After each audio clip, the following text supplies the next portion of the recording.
अस्सलाम वालेकुम नाज़रीन, इस वक्त हम मौजूद हैं K92 के स्पोर्ट्स कॉर्नर में। आज हमारे दरमियान स्पोर्ट्स की दो मायना शख्सियत जिनका स्पोर्ट्स में काफ़ी तजुर्बा भी है और उन्होंने इनकी काफ़ी खिदमत भी हैं। बात करेंगे स्पोर्ट्स की, उससे पहले थोड़ी सी बात करते हैं कि यकीनन अब तक एशियन गेम्स के अंदर अगर देखा जाए न, हॉकी में जिस तरह से पाकिस्तान की कारकर्दगी 3 मैचेस में तो बहुत ज़बरदस्त रही, लेकिन चौथे मैच के अंदर जो है वो पाकिस्तान इतना अच्छा परफॉर्म नहीं कर सका। दीगर और भी गेमों की इंशाल्लाह खबरें शामिल करेंगे। चलते हैं अपने मेहमान दरमियान जो मौजूद हैं गेस्ट आज के सर नदीम खान साहब, जो कि एक्स डिप्टी डायरेक्टर हैं केएमसी के, और उसके साथ साथ ऑर्गेनाइजिंग सेक्रेटरी भी रहे हैं कराची गेम्स के। और इनके साथ साथ हमारे साथ तशरीफ रखते हैं एस एन नासिर अली साहब, जो किसी तारुफ के मोहताज नहीं स्पोर्ट्स के अंदर। मास रेसलिंग की बात की जाए तो अरसा है 5 साल से माशाल्लाह कराची के अंदर काफ़ी एफर्ट्स करते हुए दिखाई दे रहे हैं। अब तक के बहुत सी चैंपियनशिप भी करवा चुके हैं और नेशनल चैंपियनशिप के अंदर भी इनके खिलाड़ी पार्टिसिपेट कर चुके हैं। इसके साथ साथ ताइक्वांडो से भी काफ़ी वाबस्ता हैं, लेकिन हम बात करेंगे आज मास रेसलिंग के ऊपर। अस्सलाम वालेकुम सर, ये बताइएगा कि माशाल्लाह काफ़ी खिदमात हैं आप दोनों शख्सियात की स्पोर्ट्स के अंदर। नाजरीन जानना चाहेंगे कि किस तरह से शुरुआत हुई आपकी। स्पोर्ट्स जो ज़ाती तौर पे तो हम लोग खेलते थे तो वो 80s का ज़माना था। पहले हॉकी खेलता रहा मैं यंग इस्लामिया से, गोल्डन में वहाँ पे फारूक भाई से सीखता था। फिर जहांगीर भाई के पास चले गए नश्तर, वहाँ पे सीखी हमने, हॉकी खेलते रहे। फिर क्रिकेट खेली हमने, औरंगी के बहुत सारे क्लब्स थे, वहाँ से खेलते रहे। फिर उसके बाद जॉब लग गई, तो जॉब एक्चुअली मेरी स्पोर्ट्स में नहीं लगी थी, स्पोर्ट्स डिपार्टमेंट हमारे यहाँ आके जम हुआ। हमारा जो डिपार्टमेंट था वो इन्फॉर्मेशन एंड लाइब्रेरीज़ का था, तो मैं फ़िलहाल लाइब्रेरी में 7-8 साल रहा हूँ। मैं और जमील भाई एक साथ अपॉइंट हुए थे। तो 94 में हमारे पास स्पोर्ट्स आया, तो स्पोर्ट्स कॉम्प्लेक्स आया। फिर हमने 94 में ही और 95 में भी, फ़हीम ज़मा खान साहब उस वक्त एडमिनिस्ट्रेटर थे केएमसी के, बहुत ही ज़्यादा ज़बरदस्त और शौकीन थे इन चीज़ों के। हमने फिर पहला जो हमारा प्रोग्राम मुझे याद पड़ रहा है 95 में हमने रमज़ान स्पोर्ट फेस्टिवल कराया था पूरी कराची में। बड़ा अप्रिशिएट किया था, कमाल असफर साहब थे उस ज़माने में गवर्नर, तो उन्होंने फिर वो सिलसिला चलता रहा। तो उस सबसे ज़्यादा जो अहम चीज़ थी ना, वो हमारी हमने कराया Pakistan national ranking tennis tournament, जिसमें पूरे पाकिस्तान से टेनिस प्लेयर आते थे। ये नौमी कमर और ये अकील खान वगैरह वो सब मतलब इंट्रोड्यूस हुए हैं उस टूर्नामेंट से, जो आज नेशनल प्लेयर और नेशनल चैम्पियन बने। यकीनन किसी भी खेल की बुनियाद जो है वो ग्रास रूट लेवल से ही होती है। खैर, ग्रास रूट लेवल हमारा आज का टॉपिक भी है, इस पे इंशाल्लाह बात भी करेंगे। सर नासिर से जानना चाहेंगे, सर माशाल्लाह काफ़ी खिदमात हैं आपकी स्पोर्ट्स के अंदर, दीगर स्पोर्ट्स से भी हर ग्राउंड के अंदर हर जगह आप नज़र आते हैं माशाल्लाह। काफ़ी खिलाड़ियों को भी आपने ट्रेन किया, बहुत से ऐसे हैं जो नेशनल जो इंटरनेशनल लेवल तक के गए। ये बताएं कि सर शुरुआत कैसे हुई आपकी स्पोर्ट्स की। जी, बिस्मिल्लाहिर्रहमानिर्रहीम। मेरा ऐसा था कि मैंने सबसे पहले स्टार्टिंग फ़ुटबॉल खेली, और फ़ुटबॉल मैंने बहुत अच्छे लेवल तक की खेली। कराची से लेके पाकिस्तान लेवल तक की फ़ुटबॉल खेली। तो डिपार्टमेंट से फ़ुटबॉल खेली मैंने, कई मशहूर जो कराची के डिपार्टमेंट हैं इनसे मैंने फ़ुटबॉल खेली। लेकिन बैड लक, गरीब आदमी था मैं, नेशनल पाकिस्तान टीम में नहीं आ सका मैं इस वजह से। तो फुटबॉल जो है फिर वो मैंने साइड में की। फिर मैंने हॉकी खेली, थोड़ी सी खेली, हॉकी ज़्यादा नहीं खेली। फिर क्रिकेट भी मैंने बहुत अच्छी खेली। तो यही वजह थी कि ऊपर तक नहीं आ सका। उसके बाद फिर मैंने कराटे स्टार्ट किया, मार्शल आर्ट मैंने स्टार्ट किया। सॉरी, उससे पहले मैंने बॉडी बिल्डिंग स्टार्ट किया। बॉडी बिल्डिंग मैंने बहुत अच्छी की। मैंने बॉडी बिल्डिंग कराची लेवल और सिंध लेवल पे तीसरी पोजीशन रही मेरी। उसके बाद फिर मैंने आपका कराटे स्टार्ट किया। कराटे मैंने बहुत अच्छे तरीके से किया, और आज तक मैं कराटे मार्शल आर्ट में बेसिकली तौर पे ताइक्वांडो मैं कर रहा हूँ, और कराता भी चला आ रहा हूँ। ताइक्वांडो मैंने बहुत किया, उस ताइक्वांडो की वजह से मेरी पहचान है, और ताइक्वांडो की वजह से मैं पूरे पाकिस्तान में और इंटरनेशनली जो है वो कई मैंने इंटरनेशनल इवेंट पार्टिसिपेट किए।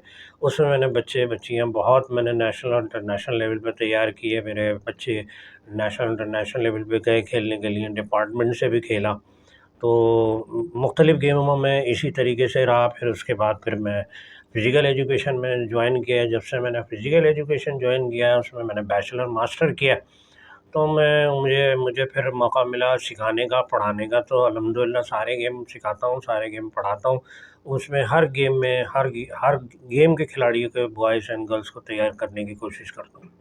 यकीनन जिस तरह से आपने ग्रास रूट लेवल पे मेहनत की, बहुत सारे लोगों को सिखाया, बहुत से ऐसे टीचर्स हैं जो आज भी बहुत बड़े-बड़े स्कूलों में हैं और यकीनन आपसे भी सीखा और भी बहुत सारे ऐसे असातिज़ा होंगे। सर ये बताइएगा माशाल्लाह काफ़ी टाइम तक के केएमसी में डिप्टी डायरेक्टर रहे स्पोर्ट्स के हवाले से। क्या लगता है कि मतलब क्यों अब उस तरह से मेहनत नहीं होती केएमसी के अंदर या और बहुत सारी जगहों पर जिस तरह पहले इंटर स्कूल हुआ करता था, लेकिन अगर आपके दौर की बात की जाए, हॉकी जिस तरह सर ने बताया कि फुटबॉल की टीम में रहे लेकिन चांसेस नहीं मिल सके। यकीनन इसमें सदाकत है कि बहुत सारे खिलाड़ियों को चांस नहीं मिल पाता, माली तौर पे वो अगर स्ट्रॉन्ग ना हो तब भी। ये बताइएगा कि केएमसी के अंदर इतने टाइम माशाल्लाह आपने मेहनत की, क्या-क्या कारनामे दिए? यकीनन काफ़ी आपके टाइम में केएमसी का स्पोर्ट्स काफ़ी ज़्यादा यानी कि हाई लेवल पे गया। अब क्यों ऐसी मेहनत नहीं नज़र आती? नहीं, एक्चुअल हर फील्ड के पीछे जो है ना एक्सपीरियंस होता है और प्रैक्टिस होती है। पहली बात तो ये है कि पाकिस्तान ऐसा खित्ता है माशाल्लाह, पाकिस्तान और थोड़ा सा और रिलेटेड जो कंट्रीज़ हैं, तो यहाँ पर जो टैलेंट वो नेचुरल टैलेंट है। यहाँ पर गलियों में, मोहल्ले की गलियों में जो भी खिलाड़ी खेल रहे होते हैं, यही इनका ग्राउंड होता है, यही प्रैक्टिस होता है और इसी से ये जो है ना आगे तरक्की करते हैं। हमारे यहाँ एकेडमियाँ, हमारे यहाँ जिस तरह काउंटी होती है वो इस तरह की अब जाके अल्लाह अल्लाह करके, तो कराची में मुझे अच्छी तरह याद है, आज से तो कोई 30 साल पहले कराची में टर्फ ग्राउंड ही 3 थे। हमें टर्फ खेलना नसीब नहीं होता था, हम तो सीमेंट पे खेलें। आज का बच्चा तो बड़ा खुश नसीब है कि यहाँ पे कुछ नहीं तो इस वक्त भी कराची में 15-20 ग्राउंड है टर्फ के और बहुत आला मेयार के ग्राउंड बने हुए हैं जहाँ पे बच्चों को। रह गया मामला ग्रास रूट का है, तो ग्रास रूट पे मेहनत कोई कर ही नहीं रहा। ये आपको सिर्फ क्रिकेट में चंद लोग नज़र आते हैं जो अंडर 13, अंडर 17 पे, अंडर 16 पे मेहनत कर रहे हैं। ये एकेडमियाँ बनी हुई हैं, कुछ फ्री हैं, कुछ पैसे ले रहे हैं, जैसे भी हैं, लेकिन ग्रास रूट पे काम अब हम करना शुरू कर रहे हैं। मैं अपनी बात कर रहा हूँ, आपने केएमसी की बात की, केएमसी का कल्चर एंड स्पोर्ट्स डिपार्टमेंट मैं उसकी वजह से जाना जाता हूँ। मैंने डिपार्टमेंट में बहुत मेहनत की है, 34 ईयर्स मैंने दिए हैं, लेकिन ग्रास रूट लेवल पर काम करना हमारा नहीं था, क्योंकि हमारा काम इस तो पूरी कराची को एक नज़र से देखना होता था और बहुत सारे गेम कराने होते थे। ग्रास रूट का काम जो है वो शुरू होता है स्कूल से। तो स्कूल से अगर हम स्टूडेंट को पहले ही, अगर हम जब वो 8-9 साल का बच्चा और वहाँ से उसको, हमारे पास स्कूल्स भी हैं, ग्राउंड भी हैं, फंड भी हैं, अब पता नहीं कहाँ हर्डल आती है, क्यों उनको वो फैसिलिटीज़ नहीं प्रोवाइड की जाती हैं, जबकि ये ग्रास रूट का मतलब वही है कि वहाँ से ये चीज़ शुरू हो तो आते आते बच्चा, और खाली क्रिकेट या हॉकी की बात नहीं कर रहा हूँ मैं तमाम गेम्स की बात कर रहा हूँ।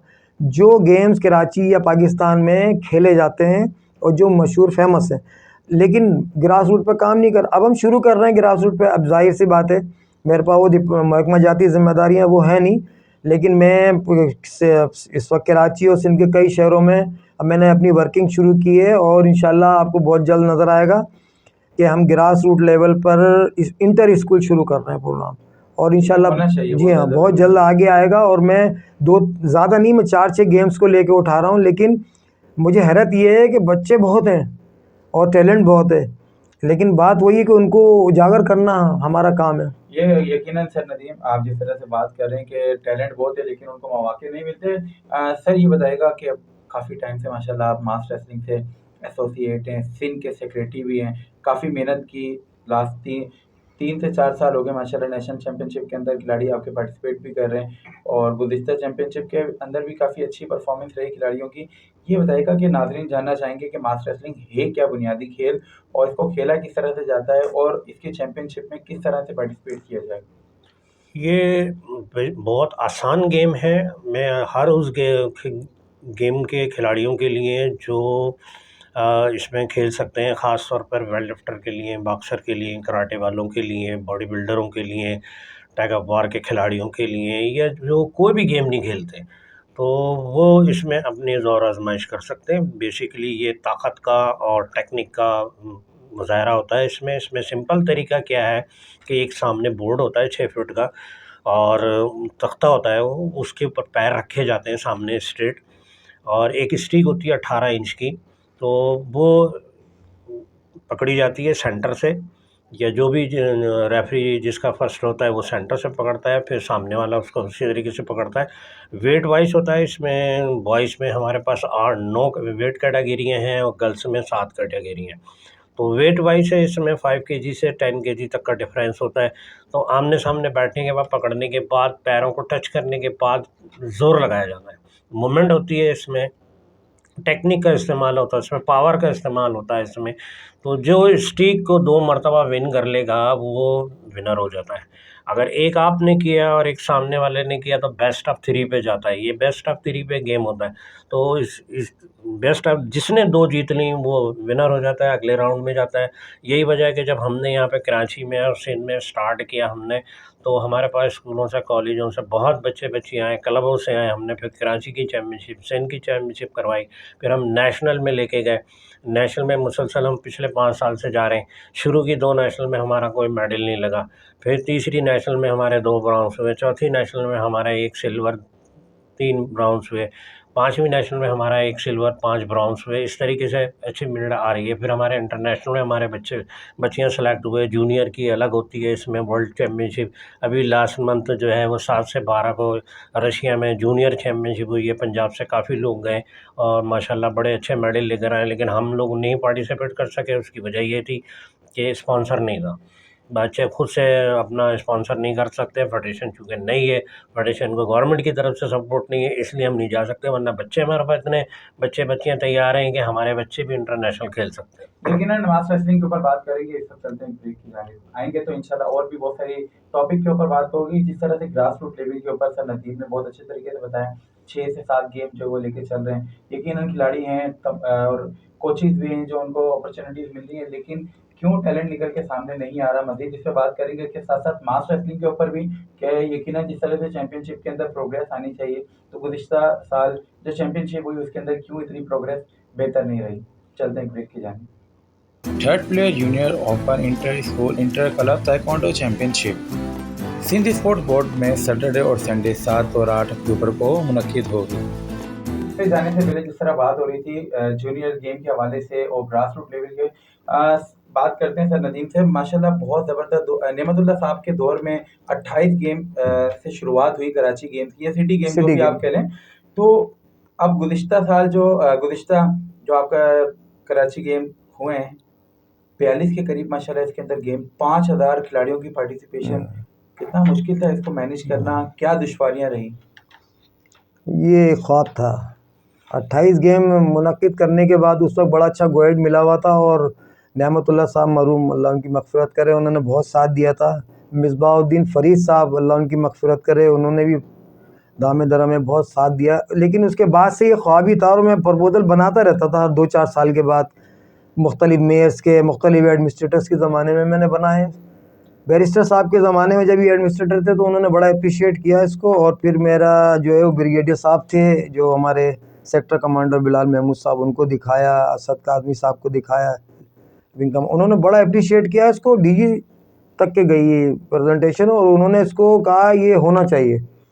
इधर बैरिस्टर साहब ने, अब बीच में जो है वो सैलाब की कैफियत थी, पूरे सिंध में बारिशें थी, तो वो 2-3 दफ़ा अनाउंस हुई डेट वगैरह हाँ, आगे पीछे हो गई। लेकिन ये ख्वाब शर्मिंदा ताबीर हुआ है डॉक्टर सैफुर रहमान साहब के दौर में और उसको जो है बाकायदा सरपरस्ती हासिल रही कामरान टिसोरी साहब की, गवर्नर सिंध साहब की, तो उसकी वजह से। लेकिन इसी वजह से, उनकी सरपरस्ती की वजह से फंडिंग हो गई, फंडिंग इकट्ठा हुई और स्पॉन्सरशिप मिली, स्पॉन्सर्स आए, सराहा।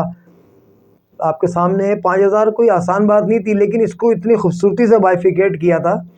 उसमें कमी है, ठीक है, इतना बड़ा तजुर्बा है। देखें मैं आपको एक बात बताऊं कि आसान काम नहीं था। ये पाकिस्तान की तारीख के सबसे ज़्यादा गेम है। आप बहुत अच्छी तरह जानते हैं कि नेशनल गेम और सिंध गेम में इतने गेम्स नहीं होते हैं। आपको तादाद भी पता है नेशनल गेम की। 42 गेम कराने के बाद हमने रिकॉर्ड कायम किया है पाकिस्तान में सबसे ज़्यादा गेम कराने का, और वो भी 9 दिन में। तो कमियां हैं कुछ, जहाँ शॉर्टेज हुई होगी कुछ चीज़ों की, कुछ शिकायतें भी होंगी लोगों को। लेकिन अब जाहिर सी बात है कि इसको हमने टीम बनाई थी हमारी, और जो टीम भी बनाई थी डॉक्टर सैफुर रहमान साहब ने, वो सारे ऑफिसर्स थे केएमसी के। उनके बेचारों का काम कुछ और था। हाँ, उनका काम कुछ और था, दफ्तरी काम के साथ साथ वो ये काम भी कर रहे थे। सबसे ज़्यादा परेशानी कहाँ हुई सर आप लोगों को? सबसे ज़्यादा परेशानी हमें हुई थी, इस इवेंट, इतना बड़ा इवेंट कराने के लिए यकीनन स्पॉन्सर्स के लिए भी यार आपने तशहीर नहीं हुई इसकी। तशहीर नहीं हुई। और यकीनन देखिए होना चाहिए था, सबसे ज़्यादा मेहनत सब अवेदा मेरा होना एक चाहिए ख्वाब था। था कि जहाँ ये देखिए 5,000 किटें बन गई, स्पोर्ट्स का सामान आ गया, ग्राउंड्स हमारे पास सारे मौजूद हैं, सारे सब आ गए, ऑन बोर्ड हैं, सारी एसोसिएशन ऑन बोर्ड है, लेकिन जंगल में मोर नाचा किसने देखा। हाँ, ये बात ये है कि हम सोशल मीडिया पे चला रहे हैं, हम ये कर रहे हैं। मैं तो खैर डेली बेसिस पे फीडबैक देता था अपने हाई अफ्स को कि सर शार फैसल पे कोई बैनर नहीं है, शार पाकिस्तान पे कोई बैनर नहीं है, फ़लानी होर्डिंग नहीं है, फ़लानी जगह पे ये नहीं है। मैं अपनी क्योंकि मैं इसको कमी महसूस करता था। मेरा तो एक विज़न ये था कि जब गाड़ी एयरपोर्ट से कोई फानर उतरे ना, तो उस जैसी टर्न हो रही है उसकी गाड़ी, तो उससे पता लगे कि उसको पता कराची चले में कि कराची में मैं दाखिल हुआ और इस शहर में कोई बहुत बड़ा इवेंट हो रहा है। From airport to metropole hotel, ये हमारी ग्रीन बेल्ट है केएमसी के पास। इसको सजना चाहिए था, इसको स्पॉन्सर ही सजा देते अगर हम बताते। इसको सजना चाहिए था, हाईलाइट होना चाहिए था, कुछ बिल्डिंग्स को हाईलाइट होना चाहिए था, कोई राउंड अबाउट्स को ऑन कर लेते प्राइवेट सेक्टर। होना चाहिए था। सर आप भी माशाल्लाह काफ़ी टाइम तक के जो है वो सर नदीम के साथ यकीनन कराची गेम्स की टीम के साथ इन्वॉल्व रहे, दिन दुगनी रात चुगनी आपने बहुत मेहनत की। ये बताएं कि क्या नज़र आया, कोई टैलेंटेड खिलाड़ी नज़र आया आपको? खैर सवाल तो मेरा ये सर से है, लेकिन आपकी तरफ भी बढ़ूंगा क्योंकि आप भी काफ़ी गहरी निगाह रखते हैं इसके ऊपर। क्या कुछ ऐसे खिलाड़ी आपको नज़र आए जो आने वाले वक्त में मुल्क कौम के लिए बेहतरीन सरमाया हों? देखें जी, हर गेम में जो है ना टैलेंटेड खिलाड़ी होते हैं, अगर उनको मौका दिया जाए तो बहुत ऊपर तक आ सकते हैं। मैंने नदीम भाई के साथ एज ए फ्रेंडली जो है वो उनके साथ मैंने काम किया, मुख्तलिफ़ गेमों में मैं गया और मुख्तलिफ़ गेम जो है इनके साथ मैंने ऑर्गेनाइज़ किए। मैंने बहुत टैलेंट देखा, ख़ास तौर पे फुटसॉल में, एमएमए में और मास रेसलिंग जो हमने ख़ुद वहाँ पे करवाया, और इसके अलावा और जो दूसरे गेम हो रहे थे वहाँ पे भी नए खिलाड़ियों को देखा हमने, जो जिनको मौका मिला और बहुत खुश थे वो, और उन्होंने जीते भी, वो ऊपर तक आए वो, और अच्छे उन्होंने मुज़ाहरा किया, अपने खेल का मुज़ाहरा किया उन्होंने। तो बात ये होती है कि कोई भी ऑर्गेनाइजेशन अगर कोई भी इवेंट करवा रही है और अगर नए खिलाड़ियों को अगर मौका दे रही है तो ऑटोमेटिकली सामने आएंगे। और बहुत से खिलाड़ी ऐसे हैं जो जिनको मौका नहीं मिलता। जो अगर एक आप खिलाड़ी को अपॉर्चुनिटी देंगे, उसको अगर आप फैसिलिटी देंगे उसको कि जी हम आपको ये दे रहे हैं, ये दे रहे हैं, वो दे रहे हैं। यहाँ तो एक खिलाड़ी इतना शौकीन है, किसी भी गेम में ले लें हम, उसको एक ट्रैक सूट मिल जाए, उसको एक मेडल मिल जाए, उसको एक सर्टिफिकेट मिल जाए, वो आ जाता है। ये तो सर आपकी मैं बात मानता हूँ, यकीनन उन तमाम नए खिलाड़ियों के लिए उनको ये मिल जाए उनके लिए बहुत बड़ी बात है। मेरा सिर्फ एक छोटा-सा ये सवाल था, क्या अचीवमेंट कोई ऐसी नज़र आई? क्या उनमें से कुछ ऐसे खिलाड़ी हैं जो आने वाले वक़्त में भी कहीं न कहीं पार्टिसिपेट कर रहे हैं? मैं मुख्तसरन प्लीज़। बिल्कुल, बिल्कुल। देखें, हर अभी कोई भी किसी भी गेम की अगर नेशनल होती है, तो उसमें वो खिलाड़ी ज़रूर मैं बताता जा हूँ। सकते हैं, पार्टिसिपेट कर सकते हैं। और उन्होंने उन्होंने जो है क्या कहते हैं, अभी 1-2 गेमों की नेशनल हुई हैं, उसमें मैंने देखा है, गए वहाँ पे नेशनल गेम में गए, यहाँ जो चलें, कराची बस गेम में मतलब खेले। बहुत ज़बरदस्त कि उन बच्चों ने उस पहले प्लेटफ़ॉर्म से मेहनत करते हुए नेशनल चैंपियनशिप की जानिब बढ़े। ऐसे ही सर मेरा है, यही सवाल आपसे। ऐसे ही है। नेशनल कराची गेम ऐसे मौके पर मुनक्किद हुआ था कि उसके फौरी बाद नेशनल गेम कोयटा में होने वाले थे। हमारा ये कराची गेम और इसके जो शुरका थे, जितने भी पार्टिसिपेंट थे, नो डाउट कि उनको एक तो वार्म अप मिला ही है। देखें, ये कोई रैंकिंग टूर्नामेंट तो था नहीं और ना ही कोई ऐसा था। तो लेकिन उससे फ़ायदा क्या हुआ है कि नेशनल गेम जाने से पहले कराची गेम जब मुनक्किद हुए हैं तो नेशनल गेम में उनको बहुत हेल्प मिली है। उनके वार्म अप मैचेज़ हो और गए। वार्म अप मैचेस होने के अलावा उनको प्रैक्टिस भी मिली है और उसका रिज़ल्ट आप देख लें कि नेशनल गेम में उनकी पोजीशन आई है। अब बहुत सारे खेल में गेम में आई है, लेकिन इससे सपोर्ट मिली है। यकीनन नाज़रीन, जिस तरह से अगर सर ने बात की नेशनल गेम्स की, तो ये जो कराची गेम थे, कॉम्पिटिशन्स कोई भी हों, खिलाड़ियों को उजागर करने के लिए, उनकी पॉलिश के लिए बेहतरीन चीज़ें और बेहतरीन प्लेटफ़ॉर्म है। सर ने जिस तरह से बात की कि नेशनल गेम्स हुए, तो आपको बताते हुए चलें कि नेशनल गेम के अंदर अल्हम्दुलिल्लाह सूबा सिंध ने सूबों के हिसाब से अगर देखा जाए तो पहली पहली पोजीशन हासिल की पोजीशन, है। हाँ। वैसे अगर देखा जाए तो यकीनन 5वें या 6ठे नंबर पे जिस तरह भी उनकी पोजीशन रही है, और गोल्ड मेडल जो सबसे पहले उन्होंने लिया वो स्विमिंग के अंदर लिया। तो खैर बहुत सी इस तरह की चीज़ें हैं, बात करेंगे ब्रेक के बाद और भी इस तरह के टॉपिक्स के ऊपर, और चलते हैं ब्रेक की जानिब। खेलो Pakistan inter school archery championship 20, 21, 22 अक्टूबर 2023 को मुनक्किद होने जा रही है। यकीनन बात की जाए स्पोर्ट्स के हवाले से तो केएमसी ने जिस तरह से मेहनत की है वो बहुत से खिलाड़ियों को मौके फराहम किए। तो अभी हमारे जो मेयर कराची बैरिस्टर मुर्तज़ा वहाब साहब हैं, इनकी भी काफ़ी खिदमत है। सर क्या कहना चाहेंगे इस बिल्कुल हवाले से? शौकीन हैं और उन्होंने काफ़ी फैसिलिटीज़ अभी केएमसी स्पोर्ट्स कॉम्प्लेक्स को आप देखें इतना ज़्यादा एक्टिव नहीं था, उन्होंने वहाँ उसको फैसिलिटेट किया और उसके बाद से वो बल्कि ना सिर्फ ये कि वो मेंबरान को फैसिलिटेट कर रहा है, फंडिंग इससे रेवेन्यू जनरेट हो रहा है, दूसरा ये कि फैसिलिटीज़ प्रोवाइड की। तो शौकीन है और उसके अलावा वो इस काम में बहुत साथ देते हैं। बैरिस्टर मुर्तज़ा वहाब साहब को मैंने देखा, ख़ुद मैंने इनके साथ काम किया कई इवेंट में, तो हैं वो काम के आदमी बहुत।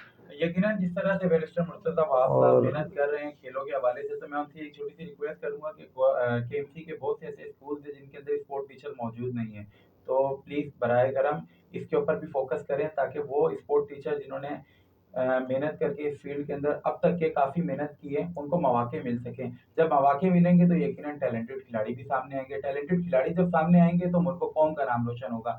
अब तक के लिए दीजिए इजाज़त। अपने हौस मोहम्मद रेहान को आए हुए हमारे मेहमान सर नदीम साहब केएमसी से जिनका ताल्लुक है, इसके साथ साथ एसएम नासिर अली साहब जो कि सेक्रेटरी सिंध मास रेसलिंग एसोसिएशन है। यकीनन आज की गुफ्तगू बहुत ज़बरदस्त रही और एक हमारे मेहमान इंशाल्लाह नेक्स्ट टाइम भी हमारे प्रोग्राम में ज़रूर आएंगे। तब तक के लिए दीजिए इजाज़त। अल्लाह हाफ़िज़। अल्लाह।